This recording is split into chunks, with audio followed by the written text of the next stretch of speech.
নমস্কার বন্ধুরা, আজকে আবার একটা রান্না নিয়ে এসেছি আপনাদের কাছে।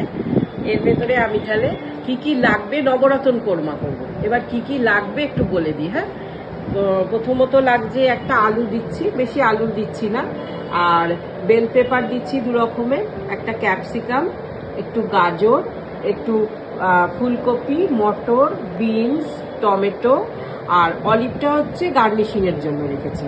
আর এদিকে পনির আছে। আর গুঁড়ো মশলা কিছু ব্যবহার করছি না, আমি একটা মশলা তৈরি করে নেব। তার জন্য লাগছে হচ্ছে জিরে, ধনে, এদিকে লাগছে হচ্ছে গরম মশলার মধ্যে 2টো দারচিনি দিয়েছি, আর এদিকে এই গরম মশলার মধ্যে একটা বড় এলাচ, ছোট এলাচ, আর কয়েকটা লবঙ্গ, আর কয়েকটা দিয়েছি গোলমরিচ। এইটা দিয়ে একটা মশলা তৈরি করব। আর এদিকে একটা যে গ্রেভি তৈরির জন্য আমি নেব হচ্ছে কটা 6-7টা কাজু, আর এটা হচ্ছে চালমগজ, আর এদিকে দই আর পোস্ত, এইগুলো নিয়ে এটা গ্রেভির জন্য করব।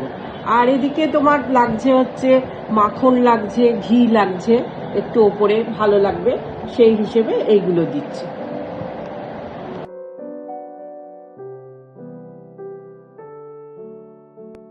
গাজরটা কাটছি, চৌকো চৌকো করে গাজরটা কাটছি, তারপরে আলুটা কেটেছি, আর তারপরে এই বাকি সব জিনিসগুলো কেটে নেবো।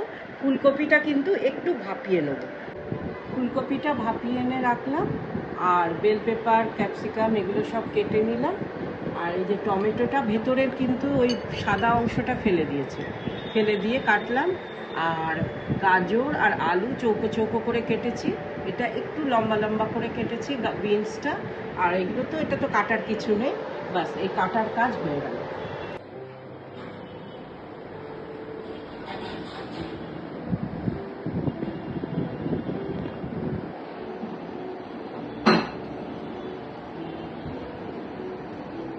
আমি এবার গুঁড়ো মশলাটা তৈরি করে নিচ্ছি। হ্যাঁ, একটু জিরে দিলাম, একটু ধনে দিলাম, গোটা গরম মশলা দিলাম, আর এখানে যেগুলো আগে বলে দিলাম, এই যে কয়েকটা গোলমরিচ, আর একটা বড় এলাচ, 4-6টা ছোট এলাচ, আর কটা লবঙ্গ। এবার এইটাকে আস্তে করে একটু শুকনো ড্রাই রোস্ট করে নিয়ে গুঁড়ো করে নেব।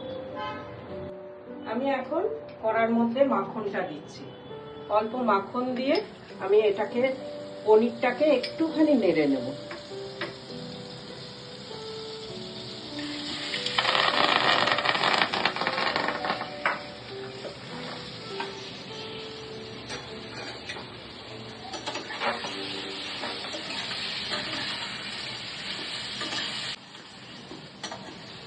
মাখন দিয়ে পনিরটাকে একটু নেড়ে দিচ্ছি, খুব বেশি করার দরকার নেই, এটা হালকা একটু হালকা কালার আসলেই এটাকে অফ করে দেবো। এই ড্রাই রোস্ট করে রেখেছিলাম যেটা, এবার মিক্সিতে একটুখানি ঘুরিয়ে নিচ্ছি, গুঁড়ো করে নিচ্ছি। ঠিক আছে, যে মশলাগুলো ছিল সেগুলো একটুখানি একবার গুঁড়ো করে নিচ্ছি।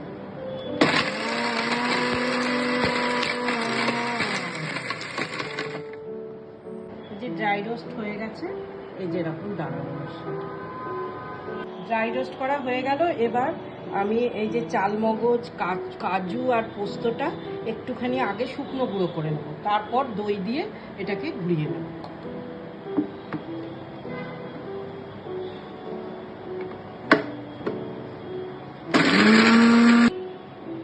এইটা শুকনো গুঁড়ো করে নিলাম, এবার এর ভেতরে দইটা দিয়ে দিচ্ছি, দইটা দিয়ে একবার একটুখানি জাস্ট একবার ঘুরিয়ে নেব।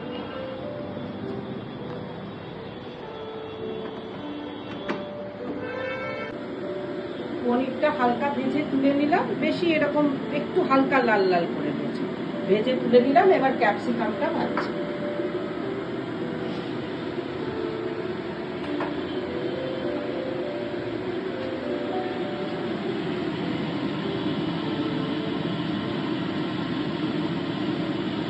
একটু অলিভ অয়েল দিলাম, এবার ক্যাপসিকামটা হালকা ভেজে বেল পেপার আর ক্যাপসিকামটা ভাজা হয়ে গেল। এবার ফুলকপিটা একটু ভেজে নেব।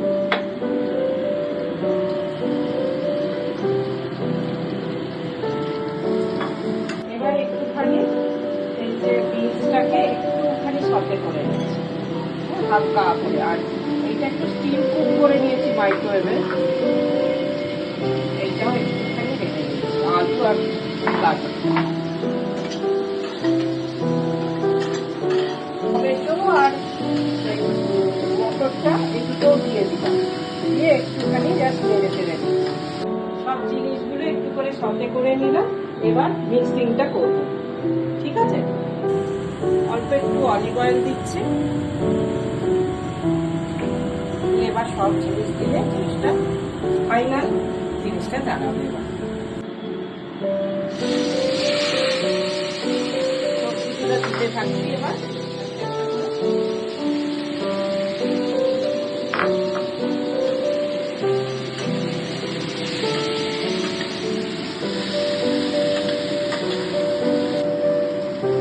এই পুরো মশলাটা দিচ্ছি। পুরোটা প্রথমে দিলাম না, একটু পরে আবার বুঝিয়ে দেব। কাঁচা লঙ্কাগুলো দিয়ে দিলাম।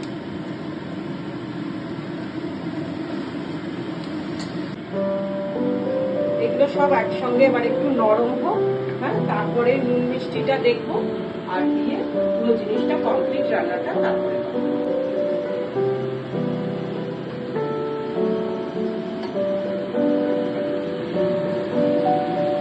চিনি দিয়ে দিলাম স্বাদ মতো। নিরামিষ রান্না তো একটু চিনি না দিলে ভালো হয় না। ক্যাপসিকামটা দিয়ে দিলাম।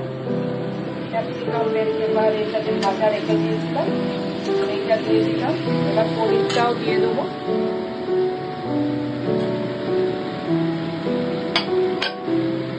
তারপরে বাটা মশলাটা খুব সুন্দর দেখতে হয়ে গেল কালার। দই আর পোস্ত আর কাজু বাদামের পেস্টটা একটুখানি ধুয়ে এটা দিয়ে দিচ্ছি।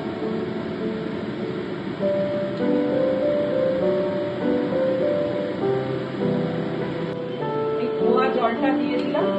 দেখতে তো খুব সুন্দর হয়ে গেল, কিন্তু তখন খেয়ে দেখতে হবে জিনিসটা নুন মিষ্টির ব্যালেন্সটা ঠিক হলে আর কিছু ব্যাপার না। নুন মিষ্টির ব্যালেন্স ঠিক হলেই একটু সিম করে একটুখানি এটাকে হতে দেবো, বসিয়ে রেখে।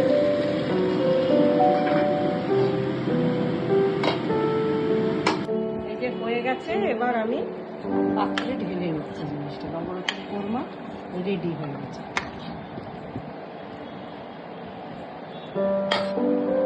দেখতে তো খুব সুন্দর হয়েছে, এখন খেয়ে কি হবে জানি না, খেয়ে দেখতে হবে। এবার আমরা অলিভ দিয়ে গার্নিশ করছি, তারপরে খেয়ে টেস্ট করে দেখব। আশা করি ভালোই হবে খেতে।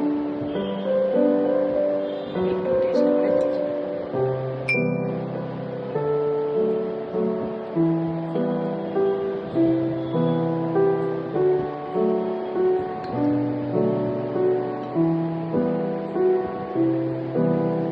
একদম ঠিক আছে, নুন মিষ্টি সব ঠিক আছে, খুব ভালো হয়েছে খেতে।